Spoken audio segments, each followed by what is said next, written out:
aprender como criar o ciclo da autoconfiança. Interessou? Segue assistindo. Eu quero ver seu corpo livre, leve e solto. Olá, minha querida, seja muito bem-vinda a esse vídeo e a esse canal. Miriam Floriano falando, e você está aqui para descobrir hoje exatamente como criar um ciclo redondo, um círculo da autoconfiança. Antes de mais nada, é um assunto interessante? Então já se inscreve aqui no canal e ativa o sininho para que você possa saber quando novos vídeos vão sair, né? E já dá um likezinho se o assunto é interessante, porque eu sei que se você deixar para o final você vai esquecer. Mas por que eu decidi falar desse assunto basicamente, né? Lá no Instagram, se você não me segue lá no Instagram, eu vou deixar aqui abaixo para você me seguir. De vez em quando eu abro lá uma caixinha de perguntas para saber o que a galera, né, o que a mulherada tá querendo aí trabalhar. E esse é um assunto que vocês me deixaram lá no Instagram. Inclusive, se você quer trabalhar outras questões, quer trazer outras questões para mim, pode deixar um comentário aqui abaixo de algum assunto que você acha que seja relevante eu tratar aqui nesse canal. Mas vamos lá, não é mesmo? Traz aí seu papel e a sua caneta e hoje a aula vai estar fortíssima, porque a autoconfiança traz várias coisas importantes para a nossa vida. Então é importante nós termos autoconfiança. O que significa ter autoconfiança? Ter autoconfiança é ter fé em si mesma. É acreditar que você é uma pessoa confiável para fazer aquelas coisas que você é boa e também para dizer e assumir nas coisas que você não é tão boa assim, que você não é boa, né? Então, quando a gente, já começamos aí, né, com a primeira dica, essa nem é uma dica que está anotada aqui, mas já vamos começar com ela. Quando a gente tem autoconfiança, a gente não tem medo de dizer que não sabe fazer alguma coisa, né? Então, olha, eu não me sinto muito confiante para fazer isso porque eu não sou muito boa nisso. Por quê? Todo mundo é bom em algumas coisas e não é tão bom em outras.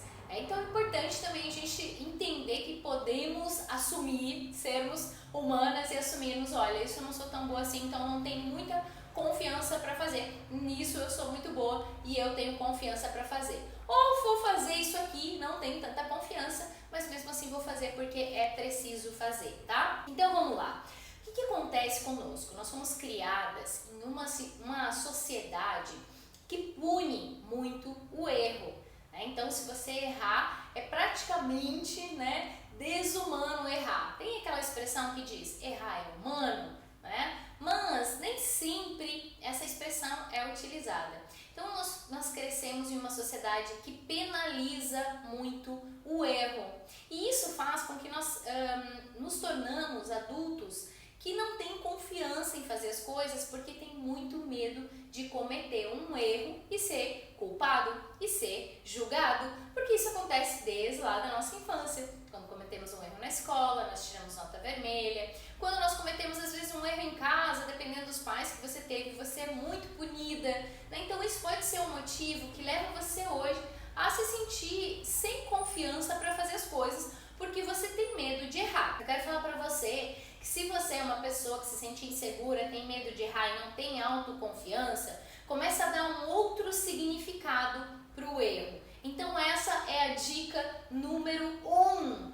Tenha um descaso com o erro. Não olhe para o erro como se fosse algo ruim. Na verdade, o erro ele é um caminho para o acerto.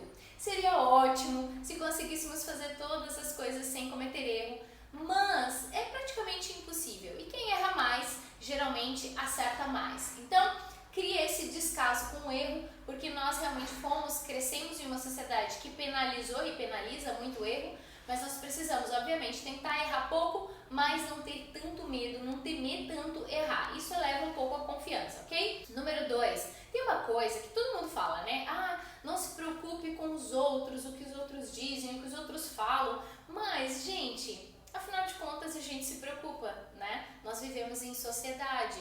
A grande questão aqui é que eu acho que nós deveríamos conseguir mudar essa preocupação com os outros por respeito pelos outros. E o que é respeitar os outros? É respeitar a liberdade deles. Não fazer nada que vá interferir na liberdade dos outros, mas não deixar de fazer nada por causa dos outros. Ah, eu não vou fazer isso porque eu tenho vergonha do que os outros vão falar, do que os outros vão pensar de mim. Esquece isso e tenha autoconfiança suficiente para saber que se você está fazendo alguma coisa, é por você e você quer fazer isso, e não se preocupar com os outros, né? Respeitar o espaço dos outros, afinal nós vivemos em sociedade, mas entender que você é 100% responsável pela sua vida. E que se você ficar se preocupando com o que os outros vão pensar ou vão falar, você vai deixar de fazer as coisas por você, de ouvir os seus instintos e utilizar a sua criatividade.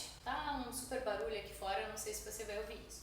Terceiro, tá? Agora nós vamos entrar no ciclo da autoconfiança. E eu vou usar um exemplo meu para que a gente possa trabalhar esse ciclo da autoconfiança. Como é que funciona o ciclo da autoconfiança? Você vai pensar agora em uma situação na sua vida que deu muito certo, tá? Então esse é um exercício, inclusive, que eu faço com as minhas alunas no meu programa Seja Livre, Seja Você. Então você pega uma situação que deu muito certo e aí você faz um mapeamento dessa situação. A primeira vez que eu fiz o ciclo da autoconfiança, eu peguei o meu exemplo da minha primeira mudança, a segunda vez que eu saí de casa e que deu certo, porque a primeira vez que eu saí de casa com 19 anos não deu certo, eu tive que voltar para casa, mas a segunda deu certo. Então eu peguei essa situação e fiz um mapeamento e eu vou utilizar ela como exemplo para você. A minha situação de autoconfiança, de sucesso, né, que deu certo, foi a minha saída da minha cidade. E aí, o que eu quero que você faça? Que você descreva quais foram as atitudes que você tomou nessa situação que fizeram com que essa situação desse certo. E aí eu vou voltar na minha história, segunda vez que eu saí de casa. Então, qual foi a primeira atitude que eu tomei que deu certo em sair de casa? Decidir. Essa foi a primeira atitude e hoje é uma coisa que eu falo que é muito importante. Porque muitas vezes nós falamos, eu não quero mais isso na minha vida, eu não quero mais esse casamento, eu não quero mais esse trabalho, eu não quero mais essa relação, mas nós não decidimos de verdade sair dessa situação. Então, para mim, essa foi a primeira coisa, a grande coisa que eu fiz. Segundo, eu parei de ficar pensando nas coisas que eu não queria e passei a pensar só nas coisas que eu queria.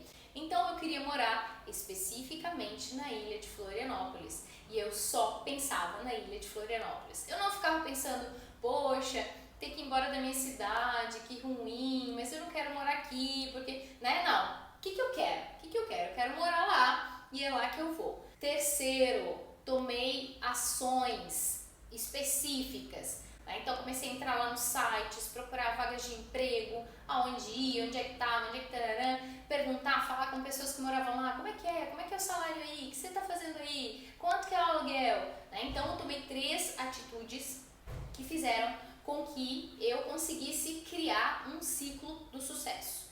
A minha última atitude foi ter em mente que quando eu fui selecionada para uma entrevista, que aquele emprego era meu. Então eu tive uma atitude muito positiva em relação à minha entrevista de emprego. E esse foi meu ciclo da autoconfiança. E sempre que eu estou me sentindo bem baixo, eu tenho que tomar uma atitude, eu tenho que fazer alguma coisa, eu volto para essas 4 questões que eu fiz nessa época. Depois de você descrever quais foram as atitudes que você tomou, descreve as qualidades que você teve.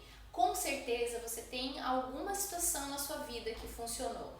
Talvez você esteja pensando, não, Miriam, mas não tem nada para utilizar para isso. Você tem, pode ter certeza. Para pensar. Pode ser simples, não precisa ser uma mudança de cidade, como eu falei, mas encontra uma coisa que já tenha funcionado para você e faz esse mapeamento. E depois descreve as habilidades que você teve para isso acontecer, né? No meu caso, eu fui super positiva, eu tomei ação, então fui proativa, eu fui uma pessoa confiante, né? Tive confiança, autoconfiança.